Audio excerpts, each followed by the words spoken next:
beautiful souls. Hello, this is uh, your girl Angelique Blue Moon. This reading is going to be for Aquarius, and it's a general reading for the remaining month of March until the end of March 2023. And this is for a message for you to guide you in the right path and see what Spirit has to say. Keep in mind that this is a general reading, so if this resonates with you, please take the time to leave me a comment, drop a like, subscribe for more readings. If you would like an extended reading, you can also contact me as well. And I'm also a life coach, so if you need any help with anything besides just a regular reading, I can also help you with that. I have been doing this for over 25 years, so I'm not new to this. And let's see what Spirit needs to say for Aquarius. A card already jumped out. Well, a couple of cards. Let's see what needs to be said here. Okay, Aquarius. Jumpy today. Aquarius, Aquarius. What do we need to know for Aquarius? Spirit, show me what we need to know for Aquarius. Okay. So, let's see.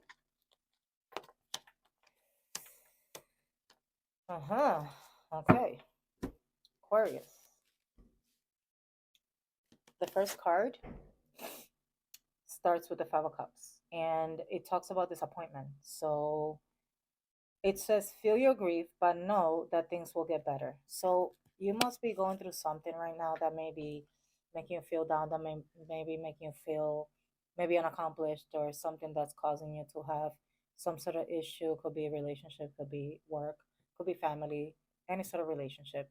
But it's definitely talking about sorrow and loss. It's telling you that it's time to move on, to accept what's going on, to find peace, and that these personal setbacks are going to be dealt with.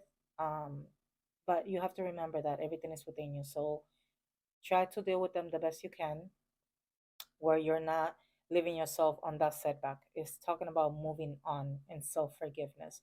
So, whatever it is that you're going through, everything starts within you, which means that you need to forgive yourself more.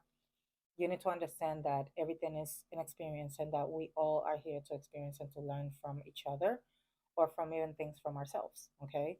The following card speaks about the hangman. Okay. So it says, looking at the world from a different perspective.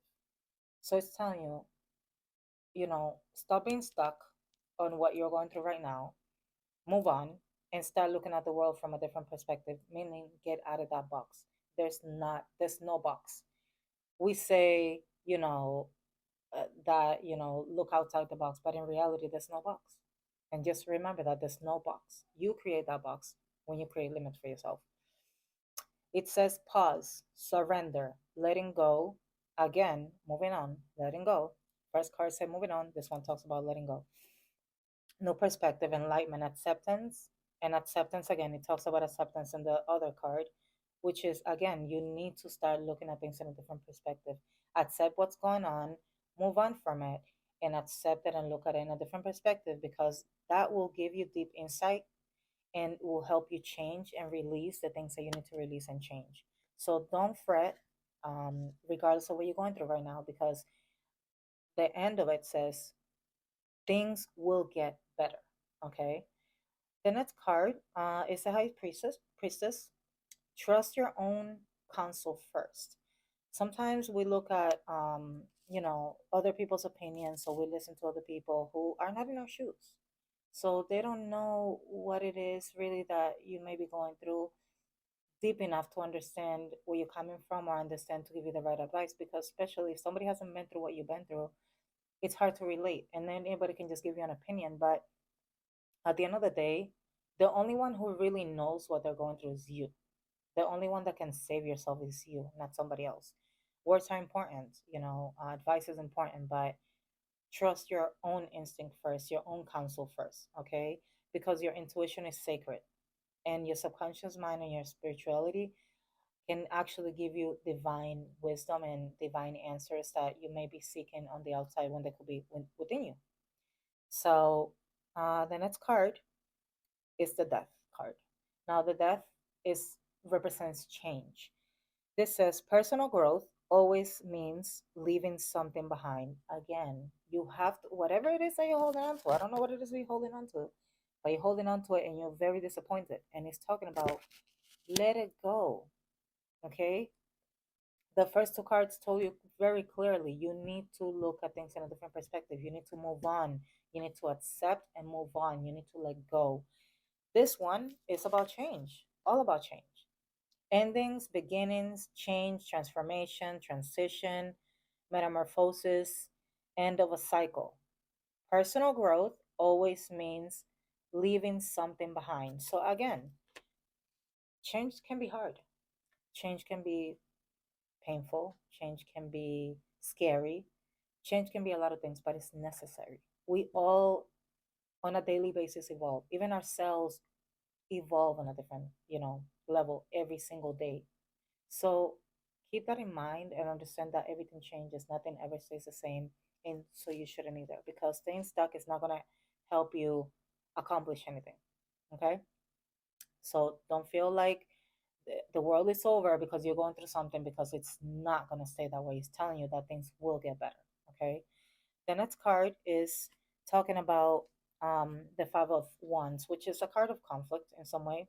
But what it's saying is be smart and take life as it comes. So don't worry so much about what you're going through. Just roll with the punches, roll with them, because yes, there's going to be issues, there's going to be conflict, disagreements, strife, tension, clashing, egos, pettiness. There's going to be all kinds of things. But what he's saying is take it as it comes, roll with the punches, be strong, be brave, and keep going. Just keep going. All you got to do is just put one foot in front of the other. Even if it's a little bit of one step, half of a step, one day at a time, that can literally bring you to where you want to go. It may be slower, but it's still going to bring you to where you're supposed to go. And the last card is the King of Pentacles. And the King of Pentacles says you should solve your and other people's issues in practical ways. Okay. I feel like this is more like about you. You need to solve your issues in a practical way. Sometimes we're looking for like this, magic thing or something to make things happen. But sometimes all we need is like all the answers we need it right in front of us. And it could be something really practical, really simple. And we just make it harder than what it needs to be. It says wealth, business, leadership, security, protection, success, authority, abundance, prosperity, generosity, comfort, discipline. Perspective on this. It talks about you being able to feel secure. It talks about success. It talks about prosperity. It talks about comfort and discipline. So, in order for you to, get back on your feet from the situation that you're going through right now, all you got to do is look outside that box that you created. Stop limiting yourself. Understand that you're your best counsel and be practical about it. Don't try to overthink too much either, because overthinking sometimes doesn't help. Like it makes things worse. And as long as you do this, you will be able to accomplish what you need to accomplish. So stay brave, move on, accept what has been lost, and don't give up. Okay? That is what the message is for you today, Aquarius. And I really hope you like your reading. I hope that this resonates with you. Don't forget to leave a comment, a share, and a like. And I will leave any other information if you want an extended reading for you to contact me. Again, this is your girl, Angelic Blue Moon, and thank you for